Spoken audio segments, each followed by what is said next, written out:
E está começando mais um Entre Chaves, o seu podcast de desenvolvimento de software. Eu sou a Fernanda e hoje a gente vai falar sobre um assunto bem legal que a gente já teve um outro episódio semelhante, mas que a gente vai hoje aprofundar um pouco mais, que é arquiteturas, né? Design de software, vamos falar assim. E para falar sobre isso, primeiro o Champs aqui do meu lado. E aí, Champs? E hoje a gente está do lado mesmo. Na verdade, já tem muito episódio que a gente está fisicamente um do lado do outro, né? E aí, como é que você tá? E aí, Fernandinha? E aí, pessoal? Hoje vai ser um tema bem legal. A gente tem convidados com bastante conhecimento aqui para agregar para a gente. Acho que eu, particularmente, vou aprender bastante também, então estou bem ansioso. Boa. Então, para falar sobre design de software, né, estamos aqui com o Cassiano. E aí, Cassiano, você tá bem? E aí, galera? Gente, eu não tenho como estar melhor, porque eu tô gravando presencial. Tipo, eu sou do Rio Grande do Sul, eu tô aqui em BH gravando episódio Entre Chaves. Gente, que honra, né? Que isso. Não, só um pouquinho. A honra é minha, porque começou o episódio dizendo, pessoas muito técnicas, então meu Deus, ele tá falando isso de mim. Boa, mas se apresenta aí pra gente, Cassiano. Quem que você é? Então, eu sou hoje o arquiteto da Rangers, né? Eu sou um cara muito legal, eu gosto de conversar bastante, mas ao mesmo tempo sou tímido. Mas tirando isso de fora, então, eu dou muita ênfase hoje nos meus estudos em arquiteturas e design de software. E legal que tu começou o episódio dizendo de arquiteturas e design, e o Uncle Bob, ele fala exatamente essa frase no livro da Arquitetura Limpa, né? Porque ele diz, o que é a diferença de um design da arquitetura? Eles podem muito bem ser a mesma coisa. A questão é o nível onde é que o teu design é um design muito grande, então ele é uma arquitetura. Quando um design mais minificado, são design, né? Você já começou o episódio com o Uncle Bob, porque o trem vai ser bom. Exatamente. Também estão aqui com a gente o Naves. E aí, Naves, você tá bem? Joia, boa tarde, obrigado pela oportunidade. Não estou de corpo presente aí, mas a alma tá aí, tá? Eu sou o Gabriel Naves, estou na DTI já faz uns 6 anos, estou atuando como arquiteto, sou parceiro aí do Champs, da Fernandinha, do Cassiano, conversamos bastante durante os dias aí com o Cassiano, e parte dos meus estudos também é em design de software, padrões de projeto, arquitetura, e acho que a conversa vai ser bem legal. Bom demais, gente. Então é isso. Então vamos começar falando sobre esse tema, né? A gente falou aqui sobre design de software, mas a gente vai falar especificamente sobre 3 estilos aí arquiteturais. Arquitetura hexagonal, Onion e Clean Architecture. E eu acho que para a gente começar a falar sobre esse tema, a gente poderia defini-lo, né? Assim, definir como que são essas arquiteturas e até cronologicamente, assim, por que elas nasceram, né? E acho que até dando um passo atrás aqui, antes disso, acho que vale a pena a gente falar um pouquinho também sobre a arquitetura de N camadas, que é uma arquitetura que a gente usou por muito tempo. Eu lembro que quando eu desenvolvia já há uns 400 anos atrás, mais ou menos, as primeiras formas, né, design de software que eu aprendi foi a de N camadas. E isso foi evoluindo, eu cheguei a desenvolver na arquitetura hexagonal também, mas eu acho que vale a pena, então, a gente dar uns passos atrás e falar um pouquinho sobre a N camadas para a gente entrar depois nesse universo mais recente aí, né, desses outros designs de softwares. Pô, legal demais. Eu acho que até o bacana é dizer o que essas arquiteturas não são. Elas não são a arquitetura de N camadas. Porque o que acontece? Eu vi muito lugar já dizendo, aqui ó, eu faço uma arquitetura hexagonal, que é a mesma coisa que limpa aqui, e aí tu vai ver o repositório, é a arquitetura de N camadas. E aí tu pergunta pra pessoa, tá, mas por que isso, né, arquitetura limpa ou hexagonal? Não, porque aqui ó, eu tô diferenciando, eu tenho uma interface aqui que liga no meu repositório, então eles estão desacoplados, não sei o quê. Mas o padrão arquitetural que você olha ali, você vê, não, mas tem uma camada de apresentação, uma camada de aplicação, domínio e infraestrutura nessa ordem, é N camadas, pô. Sabe? Então, é mais ou menos isso, e é engraçado até, porque o que acontece? Um dos propósitos que essas arquiteturas existem, e ela vai estar mais especificado no artigo da Onion, é que, muitas vezes, na N camadas, a galera deixa as 3 camadas de aplicação, domínio e apresentação abertas. Então, pelo fato de elas estarem abertas, todas têm acoplamento à infraestrutura, né? Então, é aí que a gente começa já a falar de hexagonal, né? É aí que a Onion fala também que não é legal, e então esses assuntos são muito bem desenvolvidos, né? Nessas 3 arquiteturas, Onion, Architecture e a Limpa. É nessas 3 arquiteturas, então, que elas são difundidas, né? Legal. Beleza. Olhando assim cronologicamente, o assunto hexagonal, ou Ports and Adapters, que também é muito conhecido por esse termo, ele foi assim, nascendo e fervilhando durante os anos, mas em 2005 mesmo que publicou o artigo, mas bem antes já se conversava disso. E a essência do problema é exatamente isso que está sendo dito aí, do problema de camadas, etc. O que acontecia assim? Imagina que você tinha uma aplicação, aí você tinha lá sua infraestrutura, a sua primeira camadinha lá de front-end, né, de web, de apresentação. Aí, quando você precisava de, sei lá, você precisava colocar algum adapter, né, ou alguma funcionalidade em vídeo e-mail. Aí vai colocar onde? Infraestrutura. Mas aí quando você precisava de outra coisa de, sei lá, de envio de notificação de SMS, ou envio de push. Aí você usa um outro pacote. Aí o pacote pode ter uma dependência que o pacote de push para notification tem, e é diferente a versão necessária. Aí quando vê, você tinha lá uma tela de back-office lá em cima e você precisou de uma outra tela de front-office para os seus usuários logarem. Quando vê, você precisou de uma tela de administração. E tudo isso estava tudo junto. E você repara que a necessidade e o problema que está sendo tratado em cada uma dessas coisas que eu estou falando é diferente. Então você começava a ter problemas por colocar tudo junto.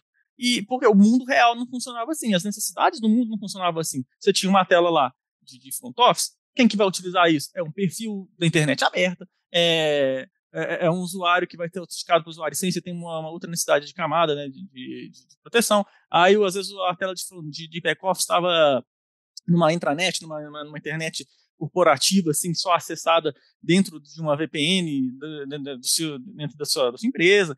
E aí você colocava tudo isso e começava a gerar problemas. Ou seja, o mundo real não funcionava assim. Então, eu penso assim, poxa, mas isso não é o mundo real. Como que eu consigo resolver esse problema? Assim que foi nascer no hexagonal. Eu gosto de imaginar hexagonal de um jeito assim. Imagina você está numa sala fechada. Essa sua sala fechada, eu enxergo como se fosse o core da sua aplicação. Você vai receber requisições, né? Vamos supor que você está... E essa requisição ela tem que chegar para você de uma forma como se fosse uma porta. Aí você abre a porta e chega a requisição. Você não tem que saber o que está do outro lado da porta, mas ela vai chegar para você numa porta. Então, chegou para você a requisição dentro do seu core. É assim que eu gosto de imaginar hexagonal. Você não vê que está do outro lado da porta, mas chegou para você. E aí, vamos supor que chegou uma requisição para você de fazer algum comando. E aí você trata isso nas suas regras de negócio, só que os comandos normalmente você tem que ou ir no banco, ou enviar uma notificação, alguma coisa. Você vai enviar como? Através de outra porta. Então, você abre a porta de uma sala para chegar a essa requisição. Beleza, deixa eu pegar esse pacote aqui e fazer minhas coisas aqui na minha sala. É isso que é importante para mim, né? É o meu escritório aqui, né? E agora eu vou entregar na outra porta. Que aí é o quê? É uma porta para um banco de dados? É uma porta para uma fila? Uma porta para uma mensageria? Mas repara que agora eu tenho várias portas. Eu posso ir criando portas. Vai nascer necessidade, eu vou criando porta para entrar coisa, eu vou criando porta para sair coisa. E essa que é a ideia, assim, falando bem ludicamente, para quem às vezes não tem tanta profundidade em entender, essa que para mim é o cerne da questão do hexagonal, você conseguir quebrar essa coisa da N camadas. E foi o primeiro artigo cronologicamente falando, e talvez uma das coisas que são mais descritivas, né, com mais detalhes, que nasceu. E vamos dar mais detalhe, então. Eu gostei muito dessa analogia aí, desse mundo lúdico que você criou aqui, né? Eu achei que deu para entender muito bem como que é a hexagonal.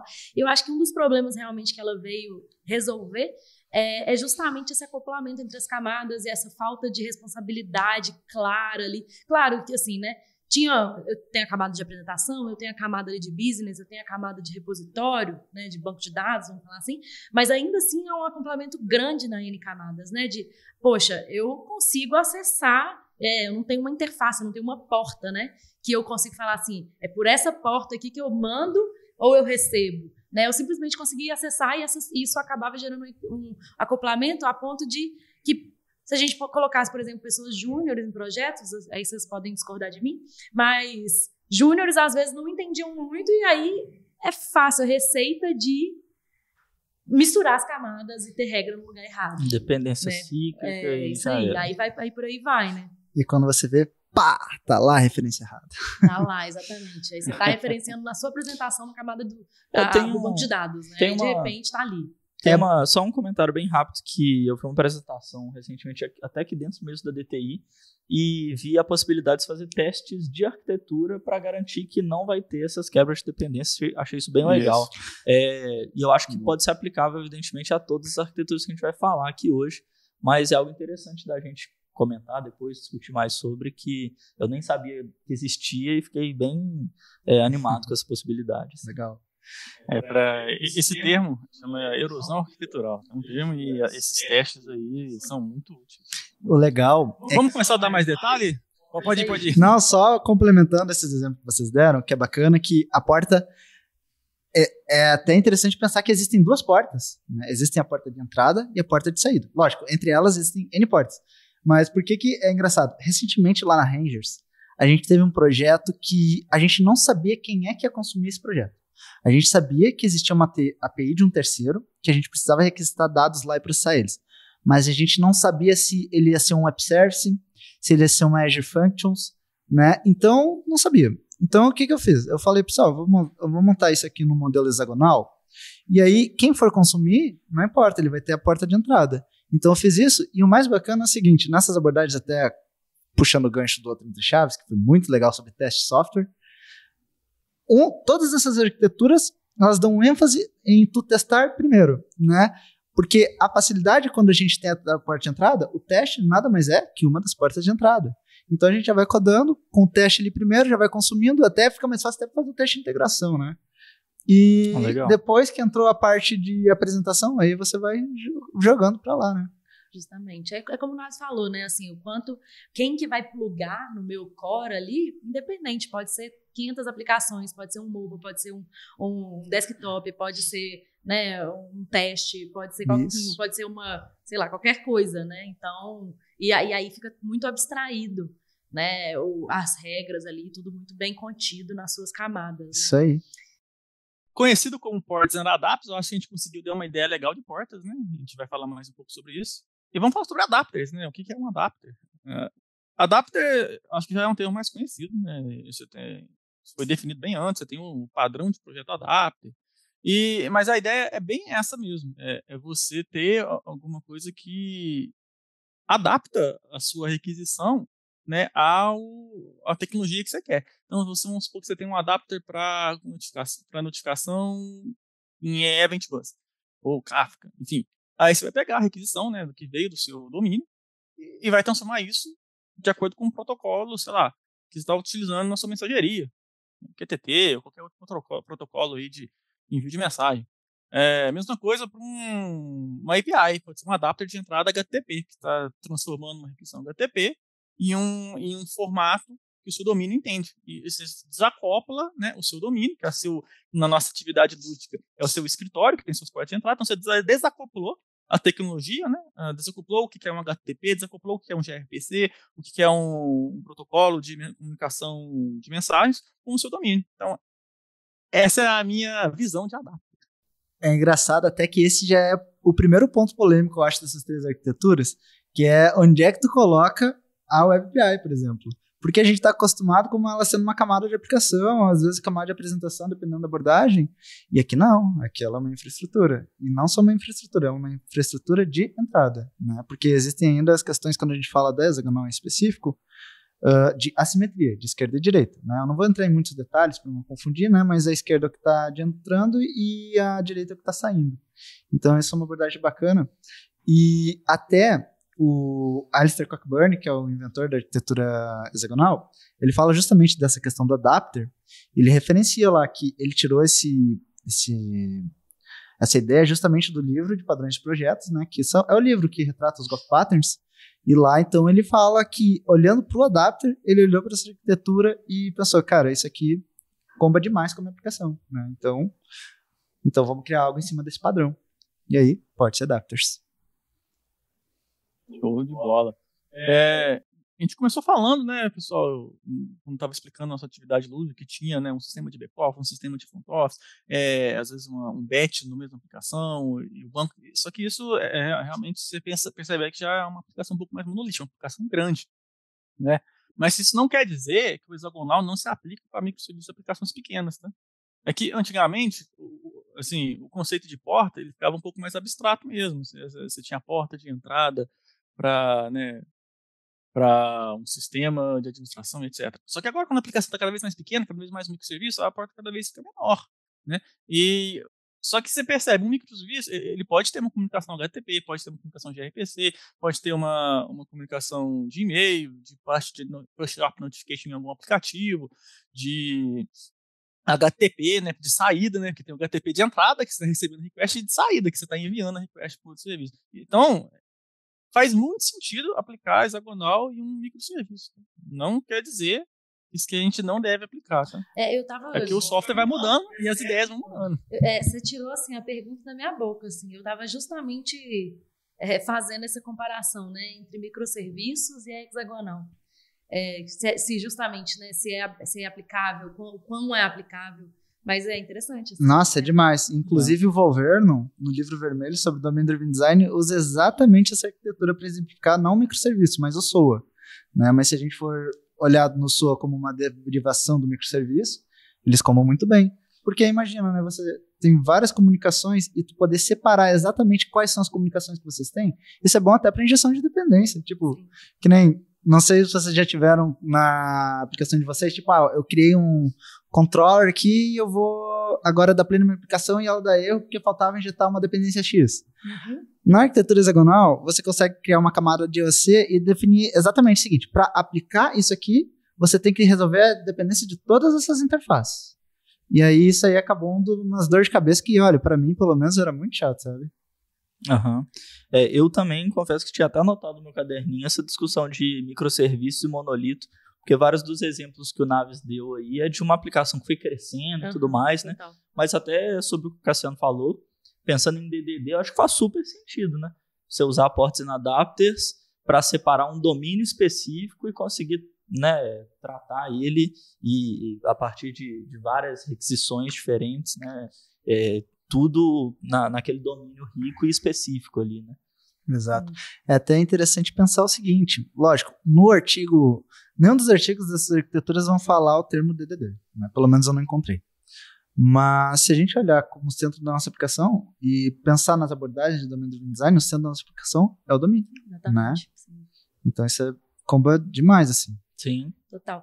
Beleza, assim, avançando um pouquinho então, né, no tema, a gente falou bastante sobre a hexagonal, né, como que ela surgiu e tal, cronologicamente foi a primeira, como vocês mencionaram. Mas e aí, depois? Né, por que surgiram as outras? Qual que foi a próxima aí que surgiu? Bom, eu vejo assim, a hexagonal 2005, né, vamos cravando as datas aí. 2008, Jeffrey Palermo foi lá e lançou então a Onion. O que eu senti assim lendo o artigo da ONU? Talvez o Naves possa dar uma opinião aí para complementar a minha. Mas ele olhou, eu acho que talvez o autor ele tenha uma certa dificuldade de relacionar N camadas, então o artigo da ONU foi um artigo onde ele citava muito N camadas, principalmente a questão das camadas abertas, né, o problema que a gente tinha em acoplar, então ele criou a separação da ONU. Porém, o que acontece? Na hexagonal, a gente só tinha a ideia. Você separa o mundo externo do mundo interno. Já na ONU, o Jeffrey Palermo ele trouxe as camadas em formato de cebola. Né? Ou seja, então, em vez de ter um mundo interno e externo, agora tem vários mundos externos ficando cada vez mais interno.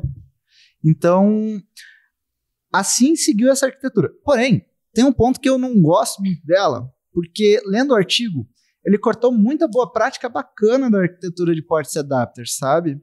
Que nem, por exemplo, ele não fala em nenhum momento da simetria, e a simetria para mim é importante. Por quê? Por causa que tu tá separando exatamente quem consome a tua aplicação do que o que a tua aplicação consome, né? Ele também não fala de use case. Meu Deus, use case hoje em dia eu não sei mais viver sem use case. Depois a gente fala um pouco melhor sobre isso. Mas é uma das formas melhores da gente desacoplar os nossos serviços, né? O que a nossa aplicação precisa fazer. E isso depois vai combar lá na arquitetura limpa até mais. Então, eu senti falta disso na ONU, sabe? Honestamente, eu gosto de olhar para a ONU quando eu preciso de uma versão simplificada, talvez, do hexagonal, sabe? Acho que esse é o principal, na minha visão, que eu tenho, assim. Mas, agora, eu quero algo um pouco mais completo, hexagonal. E como a gente comentou, não é algo difícil. É algo estranho. Porque até como eu estava comentando mais cedo, eu demorei a achar alguém que não tivesse acostumado com N camadas, né? Então até teve um episódio lá na Rangers que eu fui dar um KT pra galera sobre arquitetura limpa e eu tinha conversado com outras pessoas, as pessoas não, pô, Cassiano, mas e N camadas, pô? E Aí eu pensei, não, mas eu conheci o Naves assim, o Naves até ele me deu uns bichos bem legais, sabe? Porque no dia da minha entrevista ele ainda me fez, eu falava uma tecnologia e ele já me respondia dando o autor e a data que ela foi lançada. Esse cara é brabo, cara. Aí desde então eu tentei, eu gostei da ideia dele, né? Achei, pô, dá uma moral isso aí, né? Daí eu tentei começar a gravar as datas do autor também. Mas aí ele olhou pro meu projeto e ele falou, pô, cara, eu faço igualzinho, né? Eu acho que essa abordagem é a abordagem mais adequada se a gente for olhar o by the book, né? É assim que o autor representa que a gente escreva essa arquitetura. Então isso me deu confiança, pelo menos para mim ir lá e, né, fazer desse jeito. Só que, porém, essa é a questão. O mais difícil é a estranheza dessas arquiteturas, né? Tipo, a N Camadas ela é muito popular, né? Sim, total. Qual que é a sua visão aí, Naves, sobre a Onion? Show de bola. Partilho da mesma visão. Eu concordo que é uma generalização da hexagonal. Assim, é como se você pegasse e deixasse um pouco mais genérico. O autor ele coloca 4 princípios principais, que é o aplicativo ele é construído em torno de um modelo, né, que a gente chama de Object Model. Ele não cita assim DDD diretamente, ele fala assim de Object Model, então é a nosso tipo de entidades assim, né? A gente pode ou não lá estar aplicando DDD ou alguma variação de DDD ali. As camadas internas elas têm que definir as interfaces, então a gente depois assim das entidades, do seu domínio, seu Object Model, você tinha as interfaces, né? E as camadas externas implementam as interfaces definidas ali. Tá? E a direção do acoplamento é de fora para dentro, né? E o código ele tem que conseguir ser, o código aplicativo ele tem que conseguir ser compilado, sabe? E executado separadamente da infraestrutura. Esses são os 4 princípios da ONU. Então, assim, você percebe que é algo um pouco mais genérico. E depois de 5 anos, o autor até publicou uma nova parte do artigo, assim, que ele fala, pô, vejo muita gente confundindo DDD com Onion. Por quê? Porque DDD, normalmente, os autores falam lá, né, da camada de aplicação, da camada de domain services e, né, e do domínio rico. E na primeira parte do artigo da ONU, uma das fotos que ele coloca lá tem o nome domain service. Mas não é isso que ele estava querendo dizer. Não é isso que ele descreve, né, no artigo. Sabe? Então existe essa confusão aí. Em alguns vídeos do YouTube você vai até achar essa confusão. E aí no quarto artigo ele fala, cara, você pode sim aplicar DDD com Onion, mas não é sobre isso. Você pode ter também um formulário lá, simplão, que não é orientado a domínio, é orientado a dados, e o Onion aplicar muito bem. Uma das coisas que eu vejo que tem em semelhança entre Onion e hexagonal é essa coisa de externalizar a infraestrutura, tá? E essa coisa de adaptador, sabe? Dos adapters. Para não acoplar, né, muito a parte de dentro com a tecnologia, na parte de fora. Ou seja, vai externalizando e diminuindo o acoplamento. Inclusive, o Jeffrey Palermo, ele cita a arquitetura Ports Adapters, né? Ele fala que um bom exemplo do que ele fala é a arquitetura Ports Adapters. Né? Então, é como se... Posso estar falando bobagem, mas é como se a hexagonal estivesse dentro da Onion. Como se fosse isso? Como se fosse é porque a Onion, vocês falaram que ela é generalizada, né? Isso, exatamente. É uma variação. Como se fosse uma variação mais específica, né? A hexagonal de Onion. Mas eu fiquei um pouco na dúvida ainda. Porque a Onion surgiu depois, né, da hexagonal. Existe algum problema que a Onion veio resolver que a hexagonal não resolvia? Eu acho que foi mais questão das camadas, sabe? Eu acho que ele tentou exemplificar um pouco mais as camadas. Eu não vejo... Resolver problema, eu acho que é uma questão... acho que é uma palavra muito forte. Mas ele exemplificou, talvez... Mas é como eu falei. Por exemplo, se eu fosse recomendar para vocês, eu não recomendaria o artigo da ONU. Tipo, quer aprender um pouco sobre isso? Eu diria, olha o artigo do Alistair Cockburn, de 2005. É muito bom esse artigo. E lê o livro da Arquitetura Limpa. E eu esqueceria. Esqueceria ali o Jeffrey Palermo. Até porque... Né, nós no DTI aqui, nós somos, né, agilistas, né? Temos até outro podcast lá, e como agilistas, essas duas arquiteturas, limpa e hexagonal, foram escritas por autores do Manifesto Ágil, né? Então é bacana ter essa referência, porque essas arquiteturas podem ser ditas que são criadas também por agilistas, né? Uhum. Menos a Onion não. O Jeffrey Palermo não tá lá. Mas você vê alguma, assim, você fala assim, não... entendi o que você falou, né? Foi criado por agilistas e tal, mas você vê algum traço de agilismo, né? De metodologias ágeis nessa arquitetura? Olha, eu acho que principalmente na questão do MVP. Até porque na legal. arquitetura hexagonal, no artigo dela, ele dá a seguinte ordem. Tu cria o centro da tua aplicação. Aí você não tem uma interface gráfica. Você só quer criar uma funcionalidade. Então, eu criei a funcionalidade X, Y, Z ali, aí o meu teste vai consumir ela com um banco de dados mocado. A partir do momento que o teste consumiu com o banco de dados mocado, agora eu tiro o banco mocado e coloco um banco físico. Agora que o físico funcionou, agora, além do teste, eu coloco ali uma interface gráfica. Entende? Então, aí tem um bom traço de agilismo, por exemplo. Legal, com certeza. E a Limpa também, mas daí na Limpa a gente entra nos outros modelos, mas na Limpa tem até gráfico no livro. É muito legal. Por mais que venha alguns anos depois, vejo que resolve o mesmo problema com uma abordagem, uma visão de mundo um pouco mais genérica, um pouco mais específica. Não vejo isso mesmo como fosse uma evolução também, não. Eu vejo como se fosse variação. Semelhantes, variações, e vejo concordo que tem aqui um está dentro do outro, não, hexagonal, por ser mais detalhista e ter mais informação no artigo e, né, as pessoas entenderem de um certo jeito. Acho que acaba estando dentro do ONU, e o ONU é mais genérico. Você repara que você vê só os 4 princípios da ONU, fica bem genérico mesmo. Qualquer coisa, muita coisa pode se encaixar nessa definição. Legal. Beleza. E a arquitetura limpa, né? Nesse caminho todo, como é que ela surgiu? Exato. Até, assim, esse até é uma das ideias, eu acho bacana desse podcast, é a gente parar com aquela ideia. Limpa, hexagonal e ONU é a mesma coisa. Não, elas não são. A ONU a gente pode dizer que ela é uma derivação simplificada da hexagonal, enquanto a hexagonal ela é mais complexa. Então, se eu olhar para uma arquitetura que eu só vi que diferenciou as portas de entrada e saída e tem algumas camadas, ONU, beleza. A arquitetura agora mais elaborada, hexagonal, né, tem a simetria e tal, hexagonal. Agora, entrando ali, imagina só, né, a gente tem um artigo ali de quase 10 páginas para hexagonal. Um artigo de 4 páginas da ONU. E a gente tem um livro de quase 400 páginas para Limpa. O Uncle Bob ele não ficou lá repetindo 400 vezes a mesma coisa, né? Não jogou então, na verdade, chat GPT lá. Então, o que acontece? Na verdade, a Limpa, se a gente for olhar no Google assim, colocar assim, arquitetura limpa, hexagonal e tal, a gente vai ver os desenhos, a gente vai olhar e vai pensar, a mesma coisa, se eu aprendi uma, eu aprendi todas, mas não é verdade. Porque a limpa, ela é a derivação de 3 arquiteturas, né? Principalmente hexagonal, e mais outras 2 que vão falar muito sobre tu não... Sabe aquele problema de eu fiz aqui e quebrei ali? Uhum. A arquitetura limpa ataca muito nisso, né? Porque ela representa os princípios do Solid, ela cria outros princípios também de separação de código. Eu não vou entrar muito neles para não ficar difícil de explicar, mas tipo, você deixar um código coeso com as liberações, separações de componente, separação do código que muda, o que não muda, políticas. Nossa, gente, é um livro incrível, o livro da arquitetura limpa. E aí, Naves?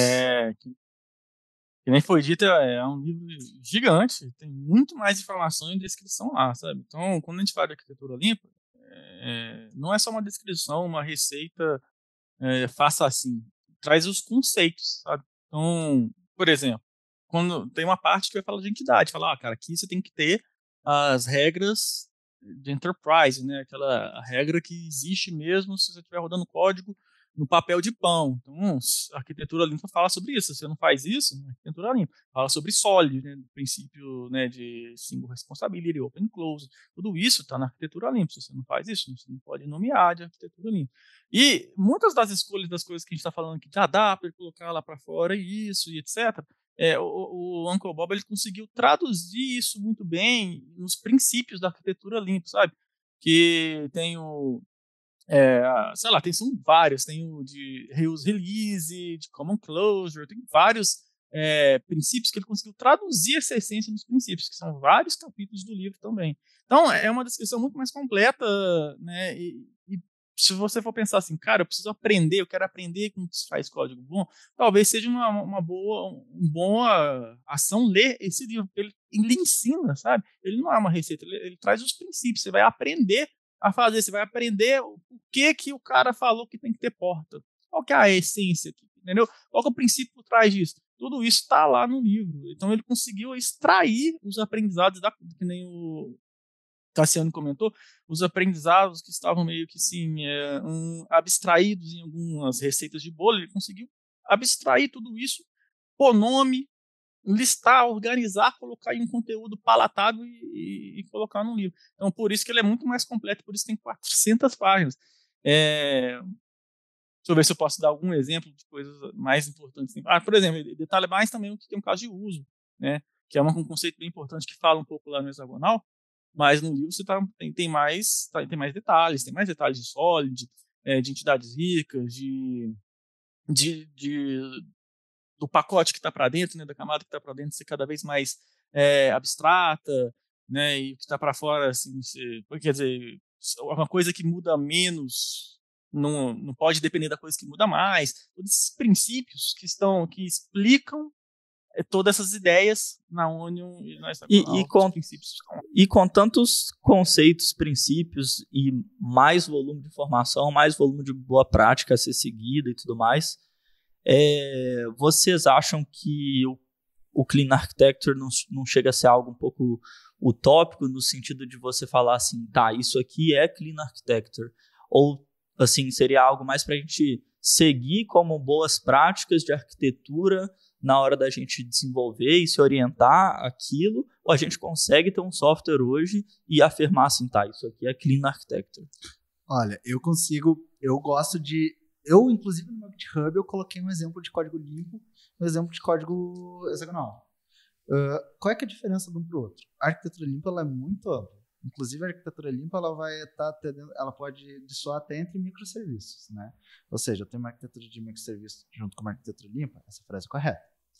Mas eu também posso ter uma arquitetura limpa em uma arquitetura monolítica. Na verdade, até o recomendado, né? Se a gente for falar sobre microserviço, Senilman, ele fala lá, cara, começa por um monolito, depois transforma em microserviço. E pensando dessa forma, a arquitetura limpa ajuda muito esse trabalho, por causa das use cases.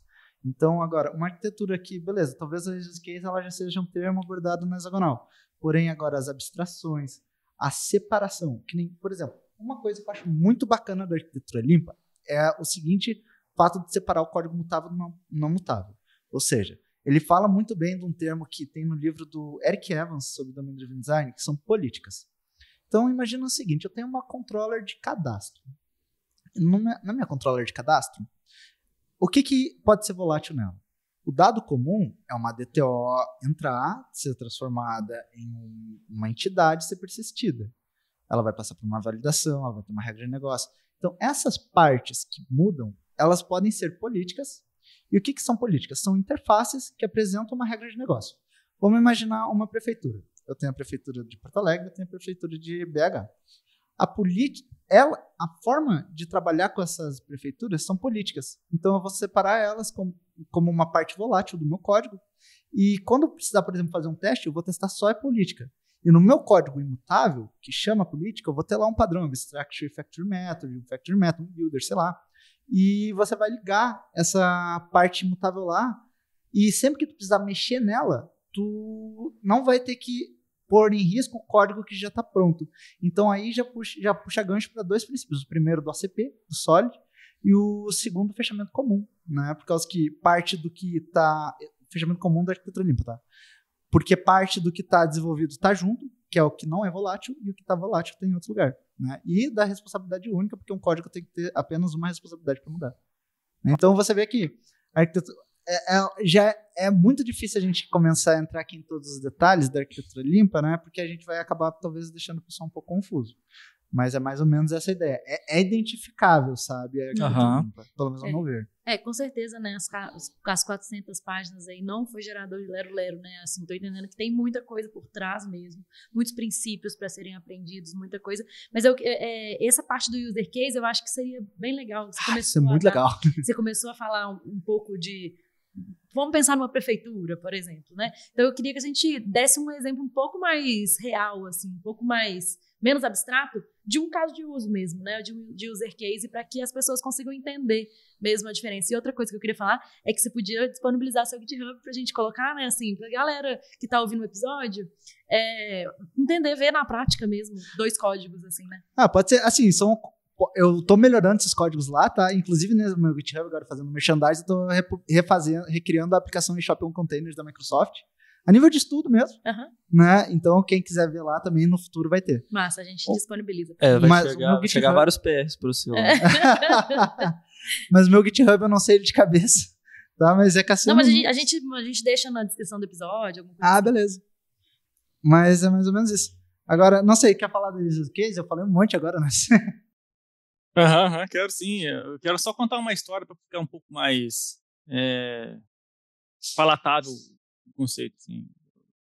Na parte inicial do livro, né, o Bob até fala assim que ele foi fazer uma análise de código para ser do filho dele, onde alguém se próximo e fala, poxa, que saco, Urban Rails. Foi na hora de fazer. Ele pensou, poxa, mas espera, eu estou olhando assim, a arquitetura, o design da aplicação e estou pensando em Urban Rails. Não deveria ser isso. Eu deveria olhar e falar assim, e ver a intenção de negócio. Por quê? Quando você vai olhar, por exemplo, a arquitetura de uma igreja, você vai conseguir ver que é uma igreja. Tem lá, né, a cruz, ou vai ter lá, né, uma porta bem grande para muita gente entrar, vai ter lá, sei lá, como é que é uma igreja? Vai ter todo aquele, né, aquele formato assim, pontiagudo. Então você vai ver a arquitetura, vai saber que é uma igreja. O código tinha que ser a mesma coisa, você tinha que bater o olho e ver a intenção do negócio, sabe? Porque se você pegar uma aplicação lá e chamar ela de Client API, e você vai ter lá, tipo, na sua camada, no seu core, tem uma classe chamada Client Business, você não tem nem ideia que essa aplicação faz. Você não sabe se isso é de cadastro, se isso é de venda, se isso é de contato com o cliente pós-venda, se é venda de quê, por que é cliente do quê, você não tem ideia. Então você não está vendo a intenção de negócio. O caso de uso, ele ilustra bem uma intenção de negócio, sabe? Uma intenção de negócio. Então, se em algum momento no seu fluxo você tem lá uma parte de comunicar cliente de, sei lá, possível oferta, sei lá, uma oferta que seja no meu marketing, alguma coisa, se tem um caso de uso disso que você vai lá listar em algum job automático, isso é uma intenção de negócio muito específica. A pessoa vai bater o olho e vai entender que você está falando de e-mail marketing, de pós-venda, de captação de clientes, só de olhar, não precisa abrir o código. Ele vai olhar e vai saber, ele ou ela, né? A pessoa vai olhar. Então, essa, eu acho que é uma das grandes ensinamentos, assim, que o Uncle Bob coloca no livro, mas que todo mundo já sabe, já estava sendo conversado na comunidade faz muito tempo, mas ele conseguiu ilustrar de uma forma muito palatável. Como você falou, o livro é muito denso, ele tem muita coisa, tem até os paradigmas de programação que estão lá, então é muito legal para aprendizado mesmo, quem quer aprender e lá ler o livro, tudo. Respondeu bem? Bom, mas eu acho que assim, talvez pro pessoal assim que tá começando agora, tipo, eu nunca vi, é muito comum. A use case entra quase que na mesma questão da N camadas. Tipo, conheço poucas gente que estão acostumadas com a citação de use case. E o que seria, para a galera que não conhece a use case? Ela seria um método da service separado em uma classe, né? Ou seja, em vez da gente ter uma service cheio de métodos, a gente teria uma classe para cada situação. E por que isso, né? Daí o cara vai pensar, pô, Cassiano, mas daí eu trabalho, vou ter que criar um monte de coisa, pô. E aí você pensa o seguinte, primeiro de tudo, OCP, né? Princípio do aberto fechado, Solid. Cada método você vai lá e vai ficar modificando aquela service, ou um pouquinho mais além ainda. Quando a gente imagina que você precisa instanciar aquela service para fazer uma operação simples, não existe tanta dependência. Porém, naquela service tinha uma operação muito mais complexa que daí do construtor lá tinha 9 parâmetros. E aí tu vai ter que fazer toda aquela injeção de dependência por causa de um único método. E essas são as vantagens mínimas, né? A principal, na minha visão, é a seguinte. Um exemplo lá do software que a gente trabalha, por exemplo, a gente gera alertas. E hoje ele tem uma orientação X lá, né, que a galera chama de tag. Porém, essa orientação vai mudar. Então, a gente vai ter que quebrar lá nossa use case, a gente vai ter que quebrar nossa service para mexer nela e pôr todo aquele código que já existe. Agora, se a gente separar por use case, a gente pode ter alerta de tag e alerta do outro parâmetro lá, por exemplo, de 2 de use case. E quem consome só muda a interface. E aí eu respeitei o princípio do fechamento comum e eu respeitei o princípio do aberto fechado. Por quê? Porque agora eu não modifiquei aquele código que existia. Eu coloquei o novo código lá, que é aquela nova orientação, né? Então, essa é a boa abordagem do use case. E mais bacana ainda, se você trabalhar com uma arquitetura de eventos em memória, olha que legal isso. Se você trabalha com uma arquitetura de eventos em memória, como Mediator, Você começou a criar uma aplicação, ela ainda é um monolito, você sabe que ela vai crescer no futuro, né? E aí você criou lá adicionar pessoa command, né? O use case ele trabalha com DTOs de entrada e DTOs de saída. Então, né, é muito comum a gente juntar isso com o CQRS, né? Então, o cara vai lá, coloca add pessoa command e você lança numa fila em memória, no Mediator, por exemplo. Para quem já é familiarizado, o Mediator vai pegar, vai ver quem está escrito e vai executar aquela ação. Isso é muito legal, porque imagina o seguinte, a sua aplicação vai crescer. Você quer fazer um microserviço. Você não quer ter um trabalho muito grande para você transformar aquilo lá no microserviço. Você quer algo que seja automático. O fato de estar usando uma fila em memória para aquela use case, você pode simplesmente, quando a aplicação crescer, muda aquela fila de memória para, em vez de mandar um comando, mandar para uma fila no RabbitMQ, por exemplo. E aí você acabou com uma grande dor de cabeça. Lógico, a gente pode adentrar outros padrões, Triangle Fake Pattern, Bridge by Abstraction, né, que vão trabalhar com isso melhor. Mas aí você facilitou muito a sua vida do que você acoplar uma service cheio de outras dependências que ela não deveria ter, né? E o teste. Testar uma use case é muito mais fácil que testar uma service. E o teste, assim, ó, o teste, até lá na Rangers eu tô azedando a galera, tá quase me odiando por causa disso. Não, odiando não, na verdade a galera entende. Mas o teste, ele tem que vir primeiro. Todo mundo que escreveu isso aí fala disso, da importância do TDD. O Uncle Bob, ele tem um gráfico do código com TDD e sem TDD, né? Então, querendo ou não, testar uma use case é muito mais fácil. E testar é muito importante. Assim, eu penso o seguinte. Eu tenho uma arquitetura aqui que eu não uso teste. Primeiro, eu chamo ela de legada. Ruim. E... principalmente, eu não adentraria ela como nenhuma dessas arquiteturas. Eu diria, tu tem uma arquitetura em camadas aí. O Uncle Bob ainda chama isso de... ele não gosta nem de chamar de arquitetura, sabe? Porque os kits ficou tão variado que ele chama mais de topologia. Eu só fico na dúvida, assim, né? Quando a gente fala sobre esses user cases, e claro, né, a gente está falando aqui do Clean Architecture e tem tudo a ver também com código limpo, né? E com os princípios do código limpo. Mas eu fico pensando, quando eu vejo os user cases, se isso também não tem alguns pontos negativos em relação principalmente à duplicação de código. Vocês têm esse problema? Vocês veem isso ou não? Existe uma outra forma aí de resolver? Complicação? De duplicação de código. Duplicação? De ter códigos duplicados, já que a gente tem user cases muito bem separados, né? E desacoplados e tudo mais, se isso não gera uma duplicação de código maior do que o normal. Porque overhead, como você falou, né? Overhead vai gerar, porque eu tenho que criar 40 classes quando eu ia criar uma, né? Como se fosse assim. Mas claro, tem, enfim, duplicação de código. Geralmente no Surface único lá você estaria compartilhando mais métodos. Isso, você estaria, né, tendo muito responsabilidades divididas, tem outros problemas, né? Mas e duplicação de código? Assim, vou responder essa pergunta reforçando o que era antes, que aí vai fazer sentido. Até quando você vai dar um nome para o seu código, para o seu caso de uso, você tem que pensar na intenção de negócio. Então, você sempre tem uma intenção de negócio por trás, muito forte e delimitada lá no seu caso de uso. Muitas vezes, a gente tem códigos que são iguais, mas são parecidos, mas eles mudam por motivos diferentes. Sabe, assim, por mais que você tenha aquela parte de código ali, é um caso de uso diferente, uma necessidade é diferente, às vezes até o usuário que está usando é diferente, contexto diferente, uma tendência, e que essa parte de código que pode se aparecer igual nesse momento, evolua diferente. Então, se você for colocar, às vezes, num service lá, é muito comum a gente colocar, tipo, um boolean, deve fazer isso no método, que aí você põe um if, entendeu? E, então, isso aí gera esse tipo de coisa, porque as coisas, elas pareciam ser iguais, mas, na verdade, evoluíram de uma forma diferente. Isso não quer dizer que não tenha aplicação de código que a gente não deva refatorar. Com certeza, se tiver um momento de duplicação de código, a gente não deveria. Tem como, sim, você criar outras classes, né? Não quer dizer que só tem que existir use cases. Você não pode criar nada que nenhum, sei lá, extension class ou extension method, alguma coisa para você conseguir abstrair algumas coisas que não são interessantes, né, para o seu caso de uso e não ter que duplicar código, tá? Isso não quer dizer. Mas é um grande ponto de atenção que, assim, se as coisas estão separadas em casos diferentes, pode ser que elas evoluam por motivos diferentes. E se elas evoluírem por motivos diferentes, a tendência de que daqui 2, 3 meses, 6 meses, 1 ano, você tem que colocar um boolean. Não deve fazer... não se sei editando lá e pôr um if, se editando, se é verdade, se logado pelo admin, se não sei o quê, e aí até já fere o open close, entendeu?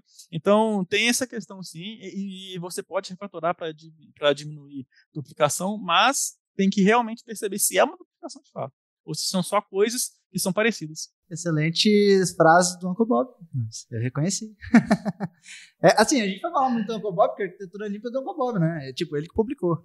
Então, ele fala justamente isso. Tipo, às vezes a gente cria uma tela de cadastro igual para editar e para registrar. Só que com o tempo a probabilidade dela diferenciar é alta. Mas aí tem uma abordagem ainda que protege. Porque e se ela não mudar? E se eu tiver 40 telas para fazer? Eu já passei por essa situação, né? E lá no meu GitHub eu tenho um exemplo de como resolver isso, né? Vamos exemplificar um pouco agora. E ainda, o fato de ser use case ainda faz essa situação ser um pouco mais fácil de ser resolvida. É o seguinte, entrando agora um pouco no livro de DDD, mais especificamente no Azul, ele fala sobre quão bom é uma arquitetura bem abstraída. Abstraída, ela é uma arma muito forte, ou seja, tu tem que cuidar muito bem para usar ela, né? E esse é outro ponto também, a arquitetura limpa ela tem que ser justificável, porque ela é uma arquitetura complexa. A partir do momento que eu tenho uma justificativa boa para usar a arquitetura limpa e usar essas boas metodologias, bom, beleza, vamos agora simplificar nossa vida. Eu, Cassiano, gosto de fazer o seguinte, eu faço uma arquitetura limpa ali com base no Domain Driven Design e aí eu tenho minhas entidades. Então, eu tenho um centro da minha aplicação, lá o mais vermelhinho possível da arquitetura limpa, né, olhando para o desenho dela, eu crio o meu core domain, né? Ou seja, todo mundo vai herdar de uma entidade, né? Os meus use cases eles vão ter um use case base. E aí o que eu posso fazer? Eu posso ir lá e criar um base register use case. E aí o que eu quero com isso? Eu quero simplificar aquela tarefa genérica. Eu não quero ficar reescrevendo CRUD, porque a nossa aplicação ela é mais. Se eu quero um CRUD, eu tenho um Excel. Eu não quero um Excel, eu quero uma aplicação que vai resolver minha vida. Então, para esse tipo de tarefa que come tempo, eu crio lá um base register, por exemplo, e ela vai ter aquela tarefa base. Então, até voltando vai ser uma abstração, ela tem que ser feita com muito cuidado, então você pode colocar ali algumas interfaces, que vai ser o que vai poder mudar dentro daquela abstração. Como eu falei, isso tem que ser feito com muito cuidado, porque isso pode dar uma dor de cabeça se for mal implementado. Mas se você colocou lá uma mais boa abstração, você criou as políticas, por exemplo, de validação, que vai ser o que vai mudar. E no CRUD básico, todo mundo que for registrar herda desse use case base register, né? E aí você simplificou a sua vida. Eu faço isso até no front-end. Até isso que a gente está falando, ele não é só back-end, tá? Ele é front-end também. E que nem, por exemplo, tinha um register component no front-end, falando em Angular, né? E aí eu fazia um register component lá que para a tarefa CRUD simples usava ele, e aí no back eu tinha lá um base register comment, um base register use case, e eu herdava dele. A mesma coisa ia servir para o update, para o delete. Então isso poupa um tempo muito grande. E o Uncle Bob, ele ainda tem um gráfico sobre isso no livro da arquitetura limpa. Ele tem um monte de gráfico lá muito interessante. Mas um deles é o seguinte, imagina que eu contratei o meu sobrinho para fazer software. E o meu sobrinho é um gribão lá, o cara tem talento e tal, mas ele não conhece bons padrões. Então ele vai fazer uma tela de cadastro rapidinho ali. E aí o Cassiano lá, arquiteto e tal, vai demorar 1-2 meses para fazer uma tela de cadastro, que ele vai começar o sistema, e a gente está pensando que é um sistema de grande porte, lógico. O Cassiano criou a primeira arquitetura. Então, o que acontece? A probabilidade de eu ter problemas por ter criado uma boa arquitetura forte, bem abstraída no início, vai fazer que, com o tempo, o meu código seja ou linear com o desenvolvimento, ou mais rápido por estar bem abstraído. Sim. Agora, o código do meu sobrinho, ele começou rapidão lá. Em uma semana estava pronta a tela dele.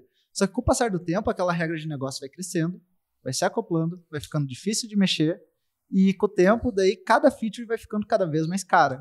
Exatamente. Isso é um problema. Eu ia falar que de novo vocês tiraram um item do meu livrinho aqui, né? Porque eu ia falar justamente disso, de tudo que vocês estão falando parece ser muito importante, principalmente no início, né? Para você definir bons padrões desde o início e conseguir seguir eles, ainda mais no mercado, né? Porque como que a gente faria para lidar com uma situação em que o seu projeto já se iniciou com o pé esquerdo, assim, né? E para ir adaptando a ele esses bons padrões depois, o quão complexo é isso, e aí isso que eu queria ouvir de vocês mesmo, o quão importante é já ter esses padrões bem definidos no início. Exatamente. Só antes de vocês responderem, que eu acho que é importante falar sobre isso, né? Complementar aí que o Champs falou, que é justamente assim, o quanto que a gente às vezes sofre uma pressão muito grande de entrega, né? E a gente sofre uma pressão de entrega a ponto de, às vezes, falar assim, tá, eu fiz um MVP, que às vezes foi a tela que seu sobrinho fez lá, né? Era um MVP. E aí, de repente, o negócio virou um sistema que eu tenho que escalar para 500 usuários. E assim, eu tava esperando um, sabe? E isso é um negócio que acontece com muita frequência mesmo, né? Então, o quanto que a gente deveria, né, assim, equilibrar essa pressão, né, da entrega, né, por algo rápido, com essa pressão que a gente está criando, que talvez é muito mais interna de, não, mas calma, eu tenho que criar com qualidade, porque eu sei que isso aqui vai crescer. O Uncle Bob, ele fala sobre isso, sabe? Ele fala, na verdade, ele fala exatamente esse tipo de problema. E eu entendo a dor perfeitamente. Meu Deus, o programa há 11 anos já, né? Então, alguma vez que eu já passei por isso. E o que mais acontece ainda é o seguinte, né? A gente fez o MVP e o MVP continua ali. Né? Ele não evoluiu. Né? O MVP evoluiu em outras features. E aí a gente não voltou para trabalhar, daqui a pouco vamos na área de código, e o Uncle Bob ele fala sobre isso, e ele fala o seguinte, muito difícil você vai conseguir evoluir nesse tipo de situação, porque você lançou a funcionalidade que a gente gostou, olha que legal, agora faz mais essas. Ou pior, o teu concorrente gostou, e o teu concorrente copiou, e tu não pode voltar para corrigir aquela, tem que trazer outras funcionalidades. Então, de acordo com o Uncle Bob, o melhor é tu não fazer isso. Mas agora, chegou lá o cliente, e aí o que eu penso, sabe? Aí vai estratégias, de repente, de como vender esse software, né? Chegou o cliente e disse, não, tu faz isso ou eu tô levando lá pro outro concorrente, porque a gente também não quer, a gente depende, né, do projeto. Aí a gente disse, não, beleza, eu te trago essa primeira versão, mas se tu não me der esse backlog aqui para refatorar ela daqui a um tempo, ele vai cair, sabe? Não sei, dá um jeito. Isso tem que ser, essa é uma função muito difícil, né? É uma realidade que muita gente, mas é bom ter estratégia sobre isso. O pior é a gente fazer, mas se a gente tiver que fazer, porque realmente às vezes a gente não tem escolha, né? É tentar pensar numa estratégia de marketing aí para conseguir garantir a refaturação futura ali, né? Vou precisar voltar um pouquinho em alguns assuntos que já passaram, mas é importante. Eu acho que primeiro sobre refactoring e duplicidade. Existe um livro muito legal do Martin Fowler que tem esse mesmo nome, Refactoring. E lá ele lista e traz várias formas e ideias de por que você deveria refatorar um código e como. Então, se a gente está vendo muita duplicidade de código, falta de abordagem de use case, ou se a gente está vendo, às vezes, algum smell e precisa, porque o código é legado, ou o código já veio de outras pessoas com uma outra abordagem que está dando muito difícil de entender, ou está dando muito bug, que o bug fica escondido, porque as coisas não estão muito coesas lá dentro, refatore. E tem até na comunidade, já existe um livro muito bom, esse conceituário é antigo, né, o Refactoring do Martin Fowler. A respeito de como se portar em ambientes corporativos e projetos, tem um outro livro também que é o Clean Coder, do Uncle Bob, que é uma série de 3 livros, Clean Code, Clean Architecture e Clean Coder, que fala como você se porta em ambiente de pressão, ambiente de ambiguidade, e como dizer não, como dizer sim, quando dizer não, quando dizer sim. E isso traz e enfatiza bastante a responsabilidade do desenvolvedor, da pessoa técnica em um projeto, porque você tem um conhecimento técnico, você, pessoa técnica, tem um conhecimento técnico. Você, pessoa técnica, tem um conhecimento técnico, as pessoas não têm. Se você deixar as pessoas tomarem decisões que elas não podem tomar porque elas não sabem, quem vai pagar é você, ou todo o projeto vai pagar. Então, a responsabilidade, às vezes, de falar para o negócio e enfatizar é da pessoa técnica. Então, é meio que um tapa na cara nosso, esse livro do Clean Code, vai falar, cara, acorda, pessoa, acorda. Você é responsável por fazer as pessoas entenderem o preço disso amanhã, o preço de construir assim amanhã se o código vai crescer, o preço do MVP, etc. Contudo, né, um terceiro ponto que é importante também é o over-engineering, que é, às vezes, a gente matar uma formiga com uma bazuca. Né? Então, o próprio Uncle Bob já deu entrevista falando assim, quando que ele não usaria clique teto, sabe? Um simples é um sistema, às vezes, que eu já vi sistemas, por exemplo, que a pessoa me chamava e era 3 gets na base, né? Uma rota que faz um get na base não tem nem domínio, era só dados tabulados que vem do banco e vai para a tela porque quer ver, às vezes, um BI, ou quer ver em alguma tela específica lá só coisas assim, só leitura. Aqui você vai fazer bounded conditions, mapear, fazer, sei lá, event storming, pensar em código super complexo, bastante estruturado, você não tem domínio, você não tem complexo, você não tem perspectiva de crescimento. Então o arquiteto ele também tem que ter essa malícia, né, de não matar uma formiga com uma bazuca, porque você vai criar problema. A arquitetura, na minha visão, é sobre custo, sempre sobre custo. Só que o custo é uma coisa abstrata que as pessoas facilmente se perdem. O custo, para mim, é o custo de desenvolvimento e o custo de manutenção ao infinito. O custo de desenvolvimento é as suas escolhas ali, é o que você está fazendo agora, é de ser rápido ou não, de ser fácil ou não, e de fazer, sabe? E o custo do infinito é o quê? É como que esse cara vai ser para evoluir. Vai ter dificuldade para evoluir isso? É como esse cara vai ser para poder dar manutenção. Vai ser difícil dar manutenção nisso? De dar suporte. Eu preciso ter, sei lá, alguma pessoa certificada, que nem algumas linguagens que a gente sabe de RPs que precisam de pessoas certificadas, preciso pagar alguma coisa, ou então algumas aplicações on-premise que você tem que comprar a licença por core, que a gente sabe também que existe aí no mercado, sem dar nomes, que eu preciso pagar isso, então tudo isso para mim está dentro da arquitetura. Então é papel do arquiteto saber quando usar ou quando não. É o cerne da arquitetura. Qual é o mais barato? Qual é o mais barato no infinito? Porque às vezes a gente tem uma aplicação muito simples ou tem um problema que dá para resolver muito simples, que vai ser fácil de manter e vai ser vai ser fácil de manter, vai ser fácil de dar manutenção. Essa é a menor escolha, pô, é barato, é equipe simples, estúpido. Então, você tem que sempre pensar desse jeito, com essa visão de custo. O arquiteto, eu acho que ele é responsabilidade dele tudo isso, sabe? Responsabilidade dele fazer não, falar não, e fazer o negócio entender, ter conversas difíceis, tudo isso está aqui no nosso colo. A gente é a pessoa técnica, a gente tem o conhecimento. Total, nossa, perfeito. E engraçado, só respondendo a tua pergunta, ainda complementando essa questão, né, Naves?